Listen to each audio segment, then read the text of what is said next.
see if everything's all good. You got a very nice camera, by the way. Your camera's recording in much higher quality than mine. What kind of camera do you have? Got a Samsung at the moment. Just using my phone. I was running short on time. Oh, it's off your phone. Right. Okay. So Yeah, you're on your yeah. phone. I see. So when you said an app, so you're on the Riverside app on your phone. Yeah. Oh, right. I would normally use the camera if I was running short on time to set it up properly. Rock and roll. That's a really good idea. I didn't even know you could use this on a phone. So that's good knowledge. Thank you for coming on a phone and putting it in landscape. Because we've had people rock up in portrait before. It's like, what are you doing, mate? What are you doing? Anne, Bob. It's usually the people of a certain age, but that's all good. Well, it looks like we're live and kicking, mate. You want to get into it? Yeah, man, fire away. Before. Awesome. Welcome back to the Coaches to the Moon podcast, ladies and gentlemen. We're feeling happy today in Sydney, and I'm very excited to introduce my newest guest, Mr. Johnny Purl. I'm going to call him Johnny, despite him never calling himself that. He's a lifestyle coach, ex-wealth manager. He's helping people with well-being through 4 pillars of nutrition, movement, mindset, and environment. Individuals, families, businesses, he's got you covered, and he's going to help you to achieve your personal goals, your career goals, and talk to us about everything in between. I want to touch on ice baths. I want to touch on ADHD. I want to touch on balancing family life with business. Johnny, Purl. Good to see you, mate. Thanks for being here. Thank you, buddy, for having me on here. I'll try. Wisdom, there you go. Have that one for free. Oh my goodness. Pearls of wisdom. Christian, if you're listening, you better be. That is the name of the podcast today. Pearls of wisdom. Mate, was that off the cuff just then? Mate, I'm completely out my whole life. Well, business, right? Entrepreneurship and ADHD. It's how we roll, dude. Mate, you're from England. Where'd you come from? So I was born in Surrey. If you narrow it down, not too far from Asia. Yeah, cool, man. I'm from Nottingham. Yeah. Oh, beautiful. From Nottingham, East Midlands. Is it? I don't know. I don't know much. I left when I was 11, so you don't have much of a life before you're 11, I suppose. So I've been here 20 years now, and I'm full true blue Skippy Aussie. And you sound, you haven't kept any English accent either. You must have been here a while. Yeah. My family when I was like 5, but I've moved back twice since then. So I moved back when I was 8. As soon as I finished school, I decided I was going to go back to the UK, and so I travelled myself at 18, which was a massive learning curve. And then I moved back again when I was 25. So I've had a couple of stints back there. And I was back in May last year briefly. Briefly, like 4 days. Big trip for 4 days. So how did you, before coaching, you got into wealth management for 18 years, which is a big, and I would suggest, relatively lucrative career. How did you get into wealth management? And well, let's start with that. How did you get into wealth management, and what were your first few years in that career like? It's stories where someone doesn't know what they want to do, so they just footsteps basically. And I was at uni doing finance, and I didn't really know. I just knew I did not want to be an accountant. And I was talking to I'm an only child. My cousin is kind of like my closest thing to a brother, and I was having him, and he said, "Oh yeah, I work in wealth advisors. This is what I do now." And I'm like, "That sounds cool. I'll do that." And so that's how I started in the industry. My cousin did, and so that was back in 2004. And from that, the career that took me around the country a little bit, and through small little firms through to big US investment bank. My own firm, I started that 2014. Yeah, rock and roll, man. I mean, so many good things start from not knowing what to do. I reckon it's like the way I compare it is, like New Year's Eve, there's just too much pressure to make the best plan ever and have too much fun, and then it always ends up being shit. But the funniest times you have are always impromptu. I think that's a metaphor for life, and the fact that you've just winged your way from just knowing what you didn't want to do, be an accountant, led you down that path, and somehow or another, we'll dig into that. That's led you to the path you're on now. Probably wasn't your plan, but you seem like a happy dude. Yeah, like spot on. I think just, sometimes it come up in conversation or you connect with someone and the world sends you a person for a certain reason. And yeah, that up today, which we'll unpack. But yeah, the wealth journey was something that, like, towards the realized wasn't for me anymore. And that's kind of how I ended up pivoting into what I'm doing. Yeah, so I suppose what was it that was there a lightning bolt moment where you thought, oh, this is what am I doing in all this money business, or was it a gradual realization that it wasn't for you, and what were the factors that led you to ultimately leave that business behind? Like in 2014, I was working in a big four Aussie bank, and quickly it just was not the world for me. I didn't like the way they went about business. I did not like the way that it was to clients just to make money. And so for me, I had this moment of going, stuff this, like, I need to on how I run the business and how I work with clients and how I build relationships. And the only way for me to do that is to start my own firm. So I did. I quit a very comfortable role 2 weeks before my wedding. Then sort of said to my then-to-be wife, "How do you feel about marrying?" And she replied with, "I've been waiting for you to say this for ages." So I knew that was the next transition for me, was to start my own thing. And so I did. So that helped scratch the itch a little bit, to build something. I love that process of starting a business and building but upon reflection and going through my own journey of coaching and working with mentors, abundantly clear that health and well-being was something that had been a part of my life since I was so young, but I just kept pushing it to the side because I don't know how I can make money out of this, so I'll just keep doing the wealth stuff. But that's why I decided to start the coaching journey to get a feel for, well, do I enjoy it? I even bring it into the wealth world, but I couldn't bring the two together, and that's the firm about 18 months ago. Exited the industry, December just gone. Oh, congrats, man. It's great to hear you sold the business.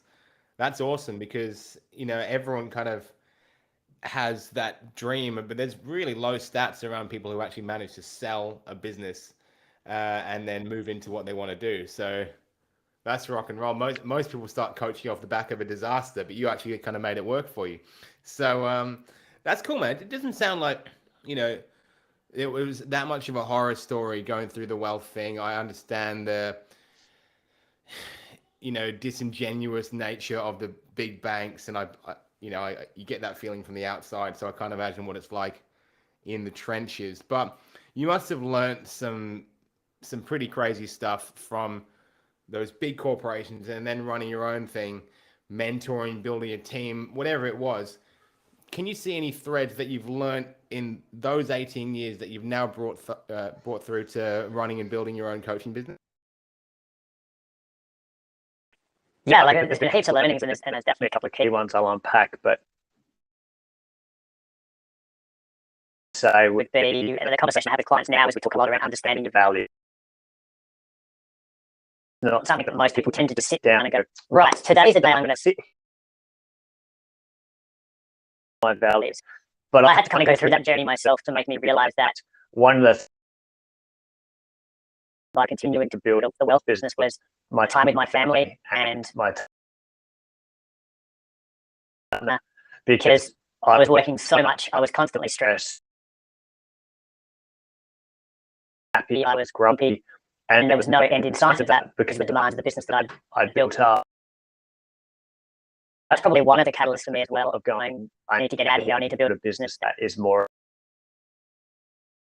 business, and that I can then devote more time to something I truly value, which family. So that's kind of one of the learnings was, if you feel it goes against your values or who you truly are, then you need to really seriously think about building strategy. Coming back to, I guess, the nuts and bolts of it, work in a big machine, there's a lot of processes, a lot of systems, a lot of structure around the way they do things, because obviously you're dealing with volumes and volumes of people or clients. And at the time, you're like, oh, this is such a drag. I hate doing this. This is painful. This is annoying. My own thing, I was like, well, actually, that process is really handy. I might use that. Well, that process, I might use that. So I think one of the things was you might hate your time working in these big businesses, but you can do little things that they do that actually are really beneficial in a coaching business. Things like running a pipeline of where your clients at, the pipeline, through that onboarding process, through to definitely one of the key takeaways for sure. 100%, man. You'll hear, we're both dads. My kids are going bonkers in the other room. So they do. Anyone who's listening to the show now, you're used to this. Deal with it. I ran a presentation this morning at 7:30 this morning for a global coaching summit in Texas. So I was doing a virtual presentation on systems and processes, and kind of going in like, I'm not a guy who's into this sort of stuff, but I've now, through so many successful people telling me to systemize and automate, people who run bigger businesses than me, now I see the light and I'm able to do it. And the whole time I was giving that speech, John Purl, my kids were going batshit bonkers in the other room. And these people paying to go to that summit probably didn't have a very good experience. But que sera, sera, that's life. So, dude, that's really interesting. Taking the big, we'll touch on the systems thing, because the values thing I 100% agree with. But the systems one is one that probably a bunch of younger coaches or newer coaches would be very resistant to, because I certainly was. Because like you said, it's a drag, it's boring until you see how it works and makes your life better. It's kind of like when I was in restaurants, I used to work in hospitality. The best managers I had and the best restaurant owners were the ones who'd been trained at McDonald's, because they knew how to systemize everything. Now, obviously McDonald's, big banks, enormous companies. Are you a one-man show with your coaching business, or do you have a team right now? I've got two. Yeah, awesome. So in terms of having support staff and just running a smaller, a much smaller business now, you and your two support staff, what sort of systems and basic processes are you able to put in place to make sure that you have more time with your partner, your kids, and it's the business that you went in dreaming to create? Yeah, well, I think for me, I don't like to overcomplicate. Like, you're right. Like, I still don't love, there's this, we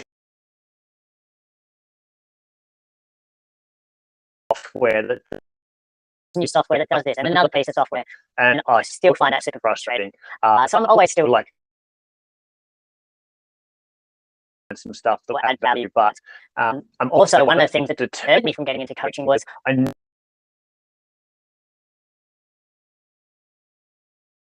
business that had that typical coaching cookie cutter approach, where as a client you sign up in meeting 1, we do this, meeting 2, we do this, meeting 3, we do this, meeting 4. Because that's the coaching journey I went through, and I hated it because it wasn't unique and it wasn't personalized to each individual situation. So I guess from a process perspective, I've coaching business like I did the wealth business, which is highly personal, very high touch, very much customized, and also adaptable to every session, so that it's not that approach. So that's probably one thing. But just simple things are like even an onboarding process for a new client. So having, like, I just use Excel. So like, it's probably my old school world's coming back. Everything. And I would just track with who I've met, where they came from, what the date was, what the so whether it's a one-on-one coaching, corporate preso, or a workshop, and where we're at in the conversation. Kind of where people sit and color coding it. So going, we've had this many chats, we're up to here, they've progressed to this stage now. So on your conversion rate, so okay, I met with 40 people and I converted 32 as a coaching client. So you get a feel.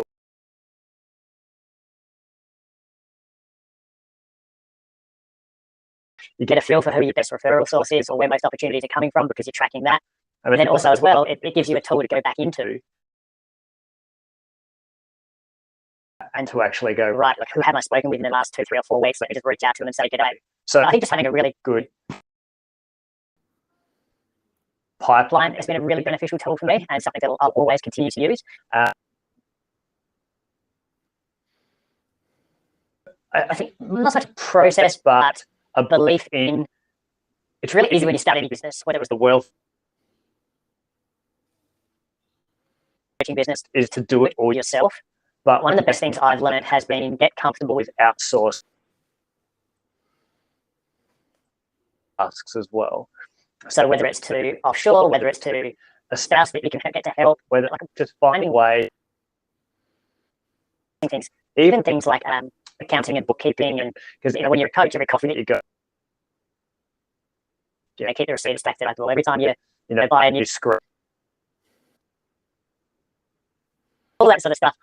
Outsource that, though. Pay a bookkeeper. Like if it costs you $150, it's the best $150 to spend of your life, because you're not sitting there trying to track into software. And so I think running a really good pipeline is super important with your business, and then also just outsourcing stuff that you either don't want to do or is better someone else doing, to work with your clients and just to get new clients. Yeah, outsourcing, I couldn't agree with more, because that's one of the things I talk to newer coaches about so often, is that we are the face of our own business, so we feel like we have to have a finger in every single pie in that business, but it actually slows us down and is detrimental to the clients. So speaking of outsourcing, I'm just going to quickly talk to Christian the producer. We're having a lot of freezing when Mr. John is talking. It's recording fine, but it's freezing. I think it might be the live stream. Chris, is there a way that we can end the live stream but keep recording? Is that something we can do? Because I think that's going to make it a lot easier. And we'll just wait until he hops in the chat. Outsource the podcast.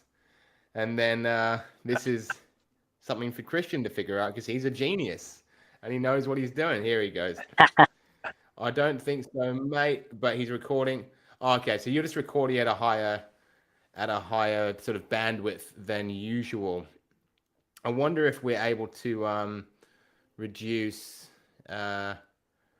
John's recording, whatever the word is, resolution, which would make it a little faster when we're talking. I'm not sure. Maybe we can't. I'll let you have a little poke around with that one, Chris, and I'll keep going. How is it on your end, brother, when I'm talking to you, John? Am I freezing up a bit, or am I pretty fluid? No, all good. All right, sweet. It's your fault then, all right? As usual. As usual, I'm untouchable.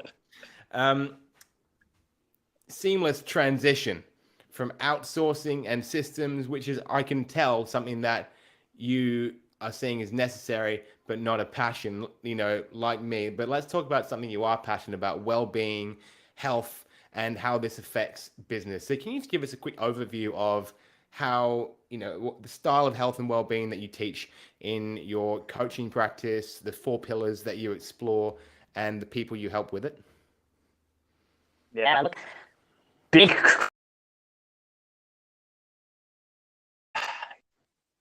health and fitness has been a part of me since I was a kid. I mean, my diet was shit. I used to eat terribly. I was on medication, chest infections, because I just was eating terrible food. Going was I was super active, and they probably somewhat offset each other when you're like 15, 16. You can probably get away with it. But I continued to learn and grow, to investigate more of the science of fitness and nutrition, and evolved to where I am today, which is what I'm now, 41. I think realizing, I think going through the wealth journey was a really interesting one, because the crux of what I talk about with clients is, as I've turned through well-being, and it's because I spent 18 years helping more money. People already had a lot of money, making more money. Pretty exclusively with business owners or professionals. They were kind of like my 2 basic clients in the. And I would watch so many of them just work ridiculous hours, eat very poorly, drink a lot, rarely ever move, 30% probably forced, and it was all in the pursuit of trying to attain a success, which was typically influenced by their business partner, their colleagues, their friends. If you would actually stop to reflect and go, what's my end goal here? What am I trying to achieve? And that goes back to that values conversation. Is if your end goal isn't aligned to your values, well, then you're completely. So I spent 18 years with these people, and I started watching them drop like flies. Heart attack, stomach conditions, and it was that realization they needed education around health and well-being operators. And I look at the guys that were absolutely crushing it, would invest in self as well. They weren't big drinkers. They would, in way, shape, or form, they would eat pretty well, but it wouldn't be 4 days a week of boozy lunches, crawling out of a restaurant in the afternoon when you've been there since 12 o'clock, this sort of thing. And so for me, it became the mission to go, I need to understand that you can be more productive, more profitable through adoption of this well-being practices, that you will have much more a better dad, a better husband, a better business owner. But it's because what I didn't realize was they were all watching me and the way I did stuff. Normal wasn't normal to them. And so that's where this these guys through to go, you're very good at what you do, whatever it is, running a IT business, whatever it is, but you're terrible at this. I can help you here, and that will help you here. And so that's where the coaching came from. It wasn't even anything that was on my radar. It was kind of brought to my attention going through the wealth journey. I sort of, what do I do and what are my beliefs, and a lot of self-experiment, a lot of learning, trying to improve myself so that I could do learning and education upon them. And I landed upon these 4 key: nutrition, movement, mindset, and environment. And so 4 pillars of everything I work on, whether again it's those workshops or one-on-one. Nutrition, what we eat, when we eat, how we eat, what suits the individual, is getting an understanding of doing what you enjoy, how often to do it, between intensity and duration, so getting a better feel for the movement piece. Mindset is a really big one. Around the stress management is a big component, but also getting comfortable with doing different meditation, it's around breath work, and then the environment. And the environment tends to components, and you've got the physical environment, so where we work from, at home, and also the social environment as well, because that was one of the biggest so many business owners is that you are the byproduct with the most. You've probably all heard that before, but it's so damn true. So I always pick on these people. Doctors are the worst for this. Will morph into the other doctor through what I call corridor conversation. And there are literally conversations they will have in the corridor about where they're holidaying, who's doing the renovation on their house, what kind of car they're buying, and they will all try to keep up with the Joneses with no real understanding of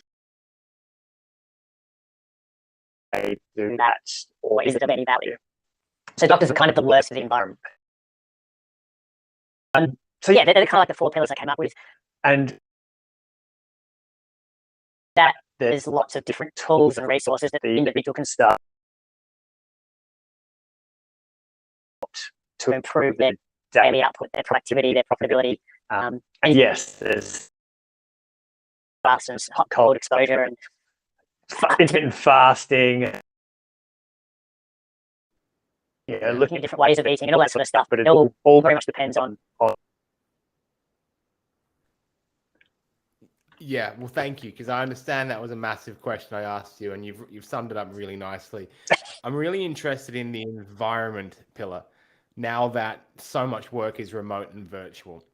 So I don't know if, we've already touched on it today, that I adore working from home for the reasons that I'm close to my garden. I can see my garden, my vegetables out there. I've got my family in there.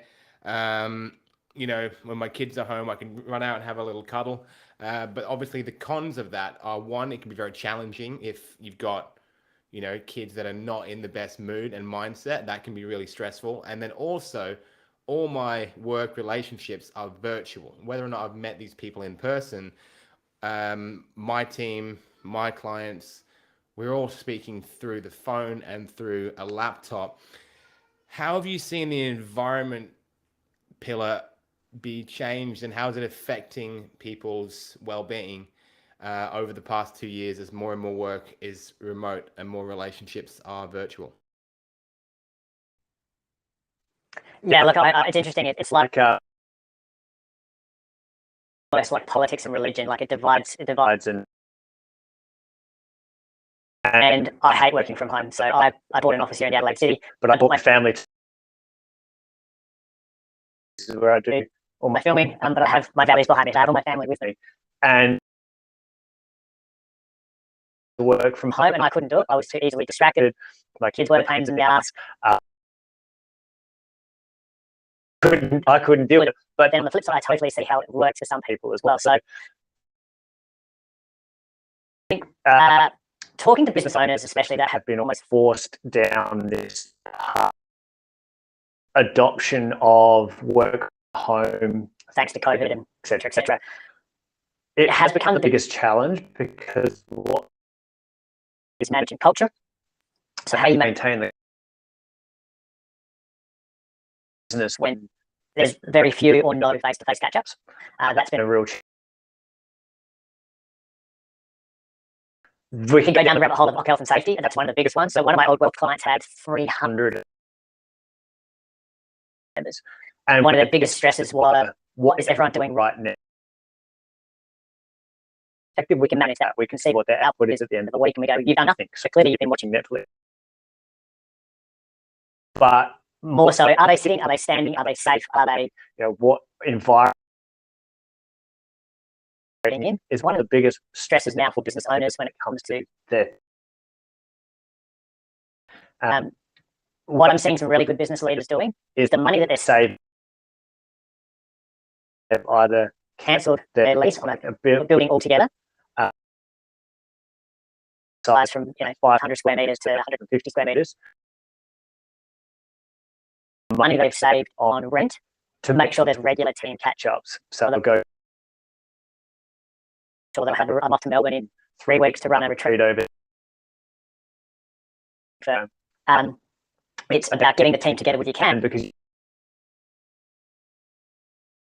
$2, $3, $4, $500,000 a year of rent. So use that money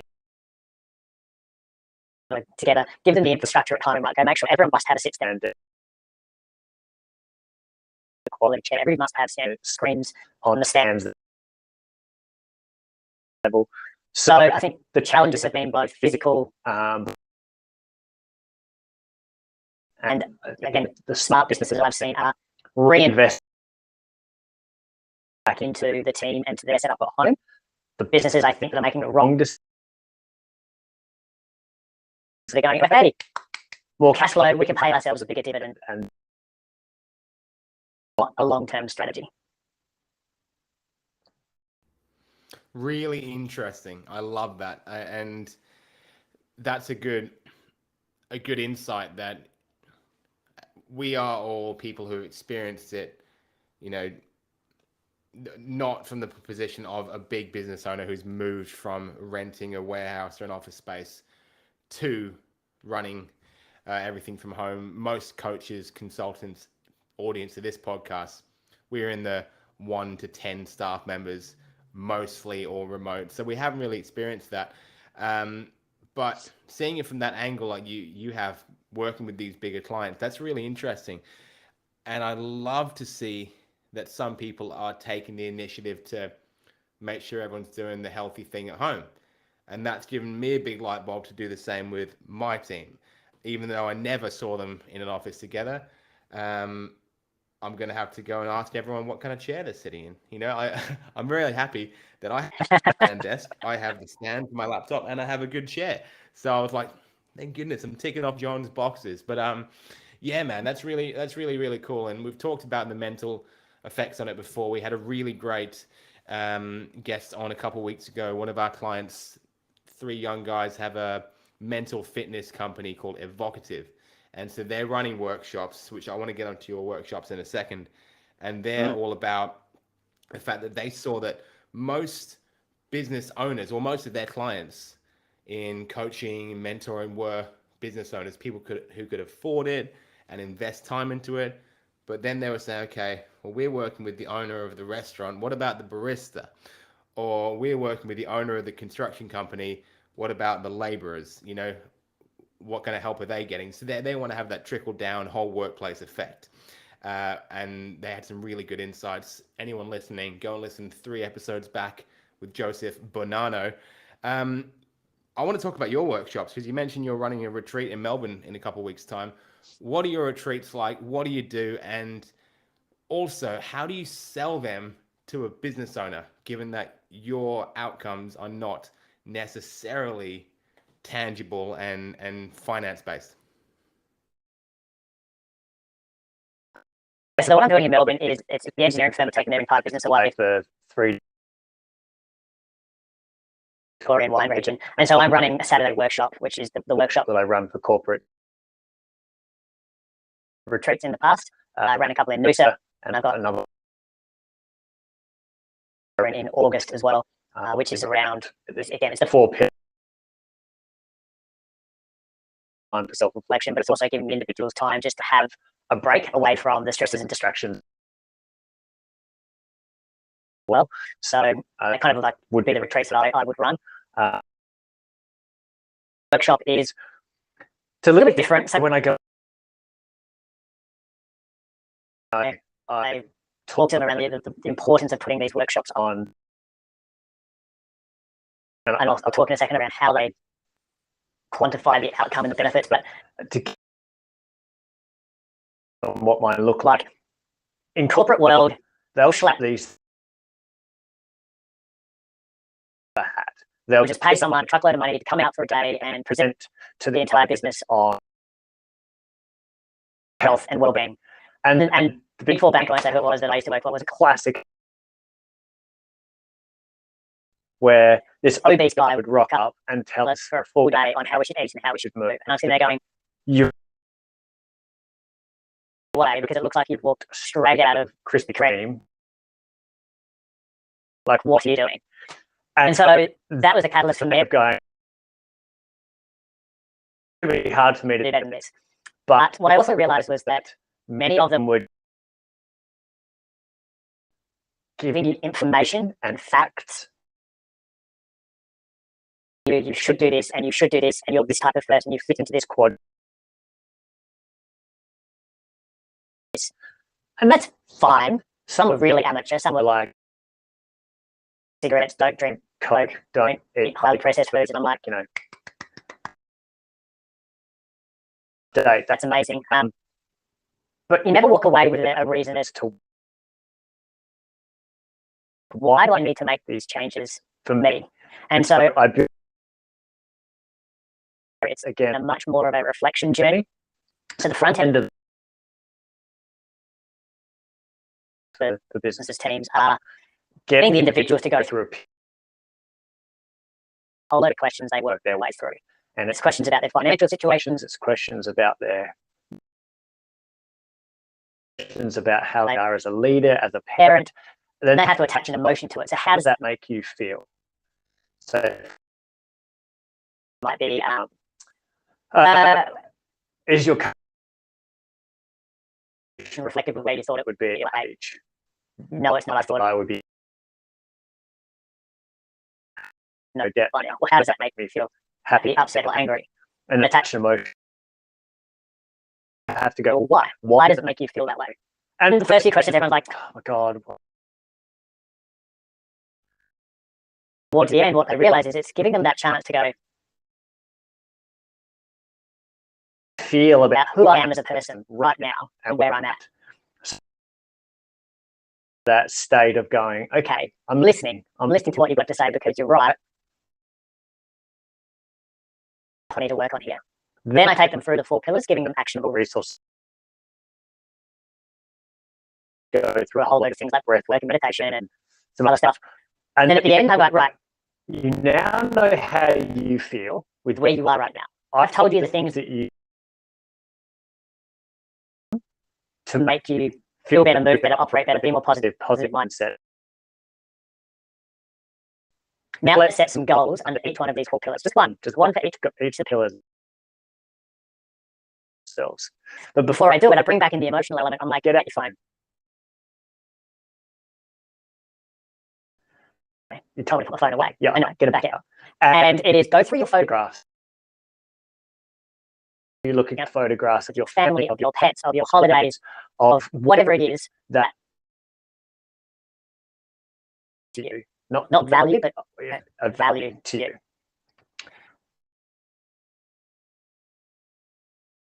Emotion. They start looking at pictures of their kids, they start looking at pictures of their partner.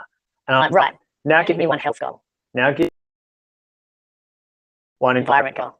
And have that emotion attached to it. And why I felt that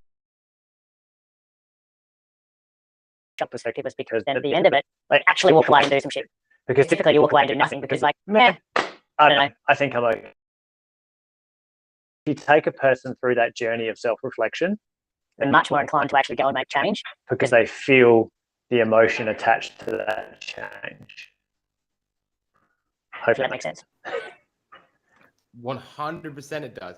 It's marketing, it's like it's what we do in marketing. It's like you don't sell someone the process, you sell them the destination. You've got to get some emotion involved to help them make a decision, even if it's just a click and download an ebook. Like you can't just get away with here's some recipes anymore. You've got to relate to why this nutrition journey will be so helpful for you as a mum who is stressed out, who's dealing with toddlers and dinner at the same time, and you always come last. So that emotion really helps people to make those decisions.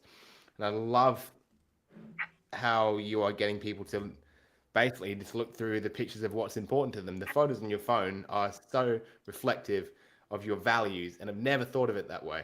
So that's really cool. Mine's full of pictures of sourdough loaves that I bake in my kids and bread of mine, because it's every loaf of bread is a little bit of your soul going into it. Mate, that's some really, really interesting stuff. And I just wanted to, because I know that was a big question, just quickly for the more logical minded people listening. Yeah. Yeah, say you've got a health and well-being product or service, you're pitching your services to an engineering firm. What sort of outcomes, what sort of benefits are Yes, you that's right. giving them to make that financial investment in your service? Yes, of course, I forgot that part. When we talk about stress, that right, like I mean, I think it's like top of the tier now, the top of the ladder. 97.5% of businesses, I think they're around their team's well-being, their team's health, their team's because they've either seen it firsthand over the last 3 years, they've seen some differences in how their team operate. The fact that part of these workshops will be maybe helping your team unpack.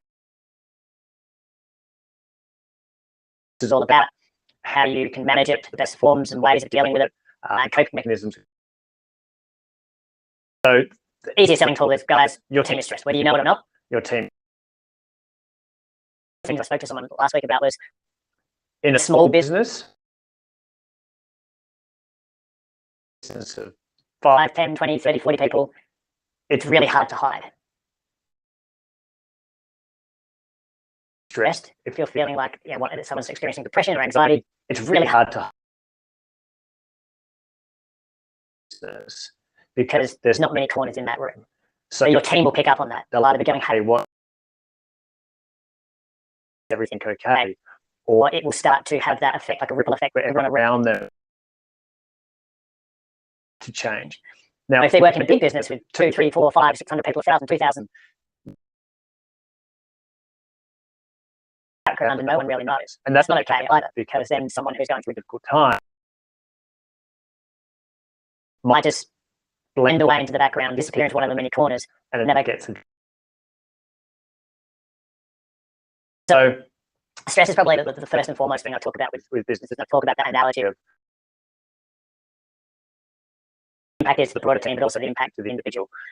But then we talk about as well, we put it on it and the really awful and sad topic that is stress and mental health. But activity, if you want your team, as a business owner, if you want your team to be coming and enthusiastic, with a clear mind, operating at a better level, to invest in their well-being in some way, shape, or form, and they can choose to pick out one or two things that we talk about. Things will change their input 5 or 10%. So even if they chose one or it changes their output by 10%. They're a little bit more focused in the morning. They're not lagging at 3. Don't have brain fog, whether it's visually evident or not. They're going to probably increase their output by 10. Now, if your business is doing $20 million a year turnover and you're uplifted by 10%, well, that's $2 million of additional potential revenue to your business just by investing. Does that ROI sound about good to you? And that's the other conversation I would have. It's the cost of my workshop to you based on a $20 million turnover business worth potential revenue uplift. And that's the way you can kind of quantify it, is by performance, productivity, energy.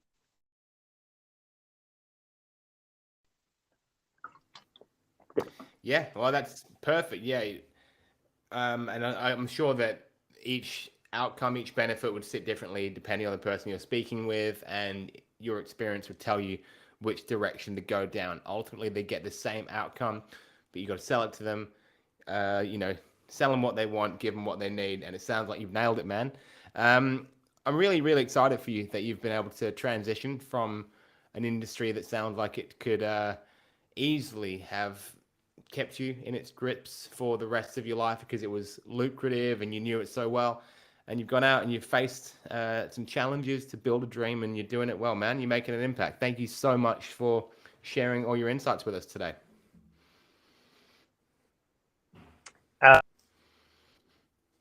Bring me on, and look, I think a parting word would be for anyone that's journey or always thinking about starting their coaching journey, is that one, don't other coaches are doing. Deliver a product and a service that resonates with you as an I think there's a lot of coaches out there. It's a very trendy tradition, very trendy industry to get into now. With that, a lot of people are getting in it to just make money, and it's a very cookie cutter approach. But I think that journey of coaching, going, this is what I believe in, this is what I want to help people with, and this is the money will come faster and easier than if you try to fit it. The coaching journey should look like. That's what I think anyway. I completely agree, and I appreciate you giving us those parting words, because sometimes I go on a podcast and then they hit you with that at the end. They're like, "Any final words of wisdom?" And you're like, "Oh shit, I got to come up with something now." So that's why I never asked that, but you nailed it. You brought it to the table without even being asked to, and that's what we love about you, John Purl. Those pearls of wisdom that just pop out of this beautiful oyster of a man, mate. Real pleasure having you on, and as per usual, I'll mention that I understand that very few people listen to the very end of a podcast. So we're going to put every link that you need to promote your business and your services in and around this video, wherever it needs to go, so that people will get access to what you're doing, mate. Yeah, thank you once again. And it's been really great having you on. Alex, you're bloody good at hosting a podcast. Thank you, mate. Cheers, bro. Cheers. And for anyone listening, you heard it from the man himself, straight from the horse's mouth. I'm doing a good job. I'm going to be back. I've got one more episode next week before taking a little break for 2 weeks. So stay tuned for that one. If you're listening on the recording or live, well, if you're listening live, you're probably not still here because that was a nightmare. But if you're on the recording, we love you for that. I'll see you next week for another episode of Coaches to the Moon. Until then, thanks for listening.